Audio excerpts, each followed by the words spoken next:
রাশিয়ায় 10 মিনিট দৈর্ঘ্যের একটা সিনেমা মুক্তি পেল, আর সেই সিনেমাটাকেই বেস্ট সিনেমার অ্যাওয়ার্ড দেওয়া হলো। লোকজন এই কথা শুনে আশ্চর্য হয়ে গেল যে মাত্র 10 মিনিটের একটা সিনেমাকে বেস্ট সিনেমার অ্যাওয়ার্ড দেওয়া হলো, না জানি তার মধ্যে আছে কি। অন্যান্য ভাষায় যখন সেই সিনেমাটা মুক্তি পেল, তখন বাচ্চা বুড়া যুবক যুবতী কপত কপতি টুনাটুনি সবাই সিনেমা হলে ঢুকলো সিনেমাটি দেখার জন্য।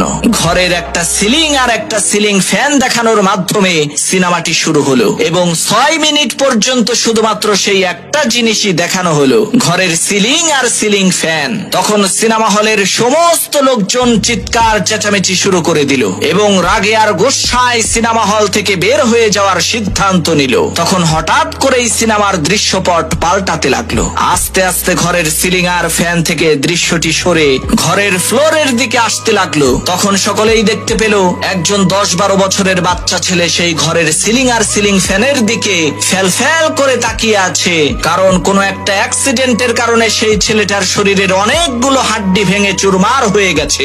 এখন আর সে নড়াচড়া করতে পারে না, ঘরের বাইরেও বের হতে পারে না। অমনি সাথে সাথে স্ক্রিনের উপরে লেখা উঠলো, সম্মানিত দর্শক বৃন্দ, আমরা আপনাদেরকে শুধুমাত্র 6 মিনিট সিলিং আর সিলিং ফ্যানের এই একটা দৃশ্য দেখিয়েছি বলে আপনারা বিরক্ত হয়ে চিৎকার চেঁচামেচি শুরু করে দিলেন। আর এই ছোট বাচ্চা ছেলেটা না জানি কত